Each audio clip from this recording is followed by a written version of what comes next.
Chapter number 16, topic है हमारा turning effect on a current carrying coil place in a magnetic field. मतलब हम चाहते हैं कि एक कॉइल को अगर मैग्नेटिक फील्ड में रखा जाए और उस कॉइल से अगर करंट पास हो रहा है तो उसमें जो टर्निंग इफेक्ट क्रिएट हो रहा है उसको हम मेजर करना चाहते हैं, उसको कैलकुलेट करना चाहते हैं। ठीक है, इससे पहले आप लोग क्या पढ़ के आओ, इससे पहले आपने पढ़ा है कि अगर कोई current carrying conductor wire magnetic field में रखा होगा तो उसको फोर्स लगेगी BIL। कितनी फोर्स लगेगी बच्चों? BIL। अब आप इसको इस तरफ देखें, डायग्राम बनी है, आपको डायग्राम में नजर आ रहा है कि ये नॉर्थ पोल और ये साउथ पोल। अब आप समझो कि यहाँ पर जो कॉइल है ना उसके अंदर चार जो है वो कंडक्टर्स हैं। लेट्स सपोज मैं कहता हूँ ये A है, ये B है, ये C है और ये D है। लेट्स सपोज चार कंडक्टर है। बच्चों यहां पर आप अप्लाई करेंगे लेफ्ट हैंड रूल। आपने पढ़ा था, क्या पढ़ा था? राइट हैंड रूल पढ़ा, लेफ्ट हैंड रूल पढ़ा? मैक्सवेल का कंडक्टर को तो फोर्स लग रही थी, वो क्या था? राइट हैंड रूल था, लेफ्ट हैंड रूल था? क्या था? राइट हैंड रूल पढ़ा आपने, ठीक है। वही तो मैं आपसे कंफर्म करना चाह रहा हूँ, लेफ्ट हैंड रूल पढ़ा बच्चों। लेफ्ट हैंड रूल में आपने पढ़ना है फोर्स की डायरेक्शन। पहले बच्चों फॉर्मूला पहले मैं समझा, देखो बहुत सारी चीजें डिस्कस हो रही है लेकिन बोर्ड पे हमने कम लिखा है क्योंकि हम अंडरस्टैंडिंग डेवलप करना चाह रहे हैं पहले तो। ठीक बच्चों फॉर्मूला है, किसी भी कंडक्टर को फोर्स लगती है BIL साइन थीटा।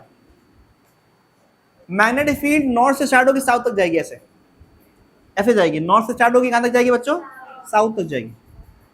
तो इसका मतलब ये हुआ कि AD एक कंडक्टर, BC एक कंडक्टर, ये दो कंडक्टर जो है इस पे मैग्नेटिक फील्ड पैरेलल होगी। क्या होगी? मतलब साइन जीरो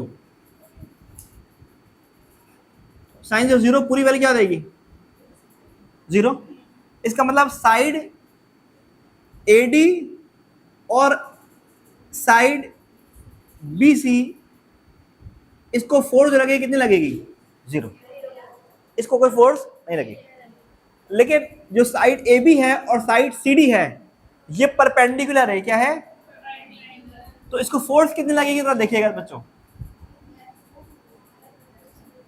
परपेंडिकुलर मतलब साइड AB और side CD perpendicular to magnetic field है, तो एंगल कितना होगा? 90। तो फोर्स लगेगी BIL। कितनी लगेगी? क्योंकि साइन 90 क्या होता है? 1 होता है।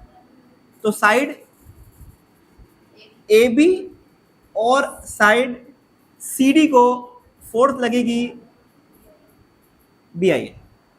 ठीक है, अब फोर्स की मिकदार इस पे और इस पे सेम होगी लेकिन डायरेक्शन अपोजिट होगी। अब कैसे रहा देखिएगा बच्चों, लेफ्ट हैंड रूल।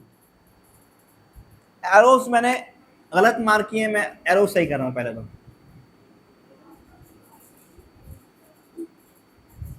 देखो करंट लेट सपोज ऊपर जा रहा है, यहां पे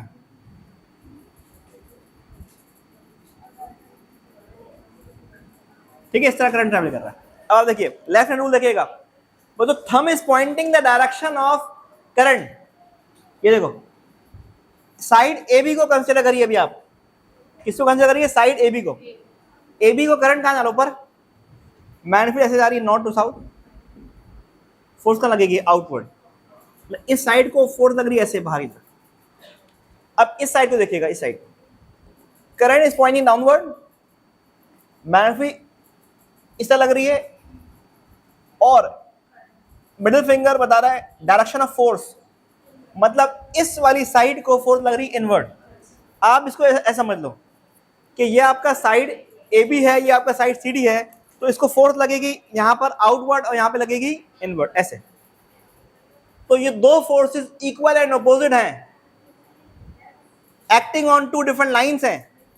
ये दो फोर्सेस इक्वल एंड अपोजिट है और ये दो अलग अलग लाइन में लग रहा है, तो it produces torque of couple rotation in the coil. तो ये कॉइल कैसे घूमेगा देखिएगा, ऐसे। तो मैग्नेटिक फील्ड में कॉइल ऐसे घूमने लग जाएगा क्योंकि इसको फोर्स लग रही है आउटवर्ड, इसको लग रही है इनवर्ड, तो ये ऐसे घूमने लग जाएगा। मेरी बात समझ में आई? तो हमने जो लिखा है उसमें ये लिखा है कि जब किसी कॉइल में से करंट पास होता है और वो कॉइल मैग्नेटिक फील्ड में रखा हो तो उसको टॉर्क लगता है, और उस टॉर्क का फॉर्मूला ये है BIAN cos अल्फा। इसमें B मैग्नेटिक फील्ड को जाहिर कर रहा है, I करंट को जाहिर कर रहा है, A एरिया ऑफ कॉइल का जाहिर कर रहा है, N number of turns of the coil मतलब कितनी बार वायर लपेटा गया इसको जाहिर कर रहा है, और अल्फा बता रहा है मैग्नेटिक फील्ड का और फेस ऑफ कॉइल का कितना एंगल है। मैग्नेटिक फील्ड और फेस ऑफ कॉइल का कितना एंगल है ये जाहिर कर रहा है अल्फा। तो बुक में भी बच्चों ये डेरिवेशन नहीं हुई हुई है, जस्ट फॉर्मूला लिखा हुआ है, तो हमने भी जस्ट फॉर्मूला लिखा है, लेकिन मैंने आपको सारा समझा दिया कि हाउ इट वर्क्स, कैसे काम कर रहा है। मेरी बात समझ में आ गई आप लोगों को? अब बच्चों ये तो आपने टॉपिक पढ़ा है ना, ये अप्लाई हो रहा है मोटर पे। कहाँ अप्लाई हो रहा है? मोटर में।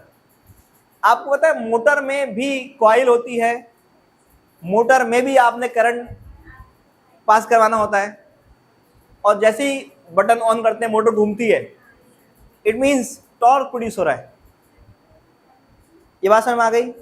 तो जो आपने अभी अंडरस्टैंड किया है ये अप्लाई हो रहा है मोटर पे। और मोटर क्या करता है? मोटर इलेक्ट्रिकल एनर्जी को मैकेनिकल एनर्जी में कन्वर्ट करता है। मींस आप इनपुट पे इलेक्ट्रिकल एनर्जी दे रहे हो और मोटर घूम रहा है, मैकेनिकल एनर्जी है। तो यहाँ पे लिखा है मैंने, it is an electromagnetic device used to convert electric energy into mechanical energy. और जो टॉपिक जो पढ़ा है आपने ये एक्चुअल में वर्किंग थी, डीसी मोटर की वर्किंग थी। ये बात समझ आ गई आप लोगों को?